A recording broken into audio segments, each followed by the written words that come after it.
Нашето общество последните 15 години е раздирано и тормозено от битовата престъпност. Цели региони на България са опустошавани от тази битова престъпност. И ако различните български правителства демонстрираха една или друга форма на борба с организираната престъпност с повече или по-малко успехи, то по отношение на битовата престъпност не беше направено почти нищо. Пак казвам, има цели региони на страната, които са тотално ограбвани и хората не могат да живеят спокойно. Хората нямат защита за свой имот, за своя живот, за своето достоинство, за своето здраве. От тази гледна точка случката с Опиц събуди съвсем основателно желанието на хората той да бъде оправдан.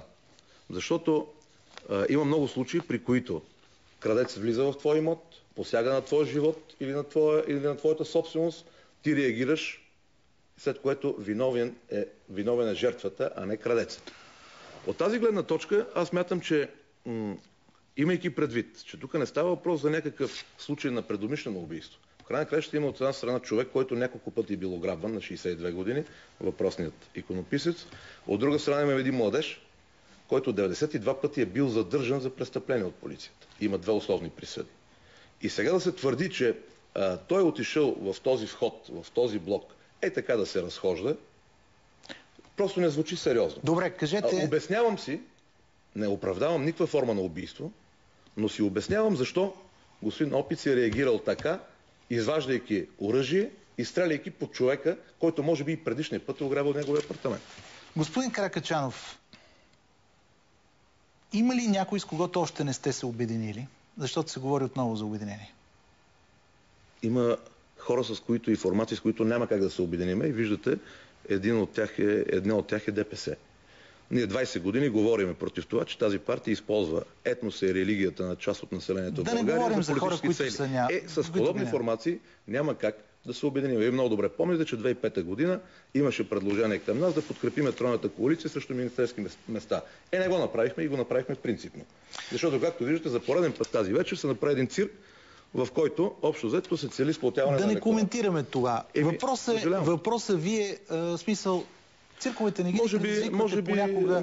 Цирковете не ги предизвикате нарочно и вие. Не, аз не ги предизвикам нарочно, ще ви кажа защо. Например, в Македония, с хората, с които се закачате, не смятате ли, че хората, с които се закачате, чакат точно това? Вие да се закачате с тях? Хората, които са закачани в Македония, са онези, които провеждат антибългарска политика, онези, които провеждат политиката, с която се мачкат хората с българско национално самосъзнание. Това са управляващите в Македония, които 20 години се опитват да смачкат всичко българско там, фалшифицират българската история и те създават проблемите. И когато някой се опитва да ти обясни, че българската история не е българска, че в Македония няма българи, там има някакви хора, които са някакви антични македонци и всичко друго, когато аз реагирам или когато не само аз, и вие сте реагирали, и други журналисти, и историци, това е съвсем нормална реакция. Това исках да кажа и на господин Младенов. Ние трябва да имаме външната политика една единствена линия спрямо нашите съседи. Там, където говоря, има български общности. Тази линия трябва да бъде съхранение на българските общности там.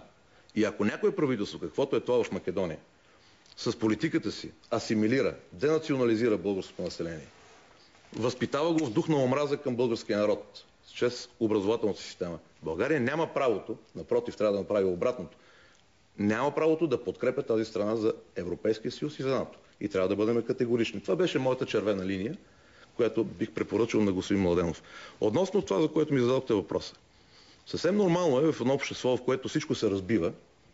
Виждате, в БСП има вътрешни проблеми около Първанов Станишев.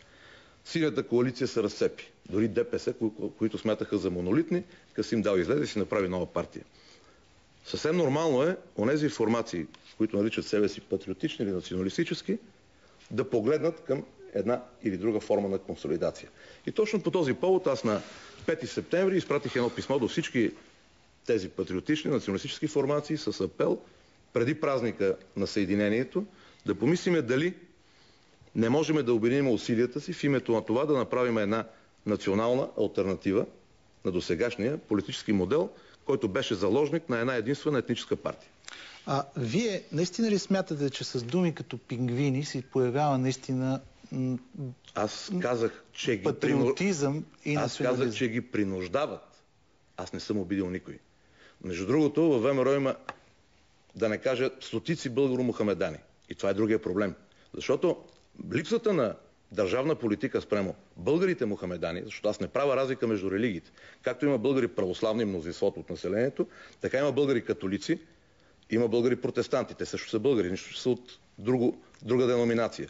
Така и онези етнически българи, които изповядват исляма, са част от нашата нация. Но българската държава 23 години ги изостави. Първо, под влиянието на ДПС, да ги турцизират. Има цели райони, които те ги карат да се пишат турци, етнически, по преброяването. Затова господин Местан настоява сега майчин език да стане задължителен, за да накарат българо-мухамеданите да стават турци. Но най-големият проблем на с ислямския фундаментализъм е това, че именно в българо-мухамеданите те се опитват да пробият, лансирайки им тезата: вие не сте българи, вие не сте турци, вие сте ислямска нация. Вие не сте нищо друго, освен ислямска нация. И това е проблема. И когато аз говоря за нещо, не го употребих, може да върнем записа, не го употребих, както се опита господин Местан да си направи политическа реклама, а го употребих, че тези хора, които са подсъдими, тези хора, които са завършили ислямски университети някъде по света... Не са подсъдими за това, че са завършили. Напротив, не за това. Подсъдими са за това, че принуждават млади момичета и жени да ходят заболени, въпреки светския характер на държавата ни. Принуждават ги и ги провокират да отиват в училище заболени. Помните, че преди 2 години имаше подобно дело. По разни събития говорят и това е факт. Нека господин Местан, преди да говори, да се запознае с фактите. Добре. Възхваляват джихада и убийството на неверници. Тоест неверниците сме ние, християните и другите.